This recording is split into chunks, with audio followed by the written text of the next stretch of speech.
আজকের রেসিপি পুঁই মিটুলির চচ্চড়ি। তার জন্য এই পুঁই মিটুলিগুলো নিয়ে নিয়েছি। পুঁই মিটুলি মেনলি দু রকমের হয়, এই গ্রিন কালারের হয় আর এই ব্ল্যাক কালারের হয়। এই ব্ল্যাক কালারগুলো একটু বেশি মটমটে হয়, ভাজা খেতে ভালো লাগে। তো এখানে একটু মেশানো আছে। পুঁই মিটুলি হলো পালং শাকের ফল, যেটা প্রতিদিনের রান্নায় খুব একটা জনপ্রিয় নয়। সারা বছর ধরে পুঁই মিটুলি পাওয়া যায়, তবে ফেব্রুয়ারি মাসে একটু বেশি পরিমাণে পাওয়া যায়। চচ্চড়ি করার জন্য আমি এখানে শিম, বেগুন, আলু কুচিয়ে নিয়ে নিয়েছি। রান্নাটা আমি খুব সিম্পল রেখেছি। অনেকে চিংড়ি মাছ বা সর্ষে বাটা দিয়েও এই চচ্চড়িটা করে থাকে। এবারে কড়াই গরম করে তাতে দিয়ে দেব সর্ষের তেল। আমি সর্ষের তেলে করছি, আপনারা সাদা তেলে করতে পারেন। একটু নুন দিয়ে তেল গরম হয়ে এলে তাতে বেগুনগুলো ভেজে নেব। কথায় আছে, মাছের মাঝে রুই আর শাকের মাঝে পুঁই, অর্থাৎ পুঁই শাক শাকের মধ্যে সেরা। আজকে যে পুঁই মিটুলি আমরা রান্না করছি সেটা মেইনলি মালাবার প্রজাতির পুঁই শাকের।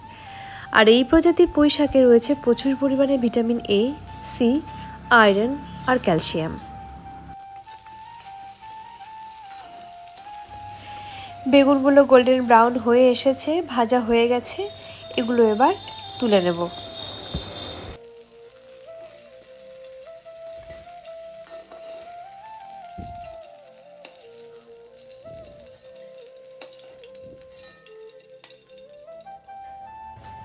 এবার ওই তেলেই দিয়ে দেব কালো জিরে ফোড়ন, সাথে দেব দুটো চেরা কাঁচা লঙ্কা ফোড়নে। তারপর এক এক করে দিয়ে দেব আলু।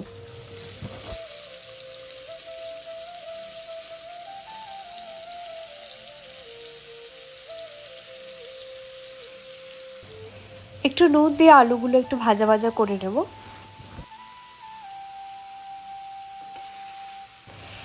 এটা মেনলি শীতকালীন রান্না, কিন্তু আমার ভিডিওটা আপলোড করতে অনেকটাই দেরি হয়ে গিয়েছে। অনেক দিন আগে ভিডিওটা করে রেখেছিলাম, কিন্তু আর আপলোড করা হচ্ছিল না সময়ের অভাবে। আলুগুলো ভাজা হয়ে এসছে মোটামুটি। এরপরে এর মধ্যে কুচিয়ে রাখা শিমগুলো দিয়ে দেবো। শিম এমনিতে কুক হতে বেশি সময় নেয় না, তার মধ্যে একদম মিহি করে কোচানো আছে, খুব সহজেই রান্না হয়ে যাবে। একটু হলুদ গুঁড়ো দিয়ে দিয়েছি, ভালো মতো মিশিয়ে নেব।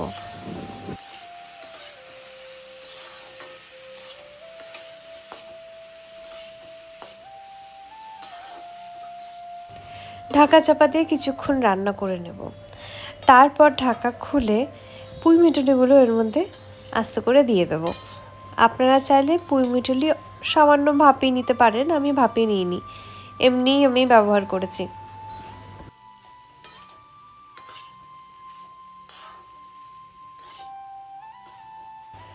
স্বাদ মতো নুন দিয়ে দেবো। তারপর রান্নাটা খুব ধিমে আঁচে করব ঢাকা চাপা দিয়ে।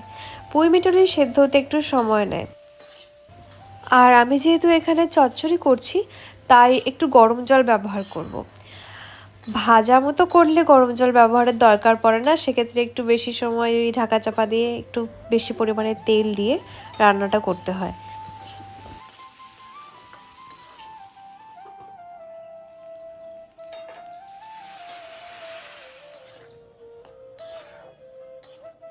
চচ্চড়িটা হয়ে এসেছে। এরপরে আমি আগে থেকে ওই ভেজে রাখা বেগুনগুলো এর মধ্যে দিয়ে ভালো মতো মিশিয়ে নেব কিছুক্ষণ কুক করে।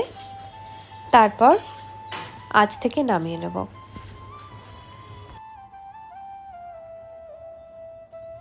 পুঁই মিটুলি একদম রেডি। এটা গরম ভাতে খেতে বা রুটির সঙ্গেও খেতে বেশ ভালো লাগবে। আপনারা অবশ্যই ট্রাই করবেন, জানাবেন কেমন লাগলো। টাটা, ভালো থাকবেন।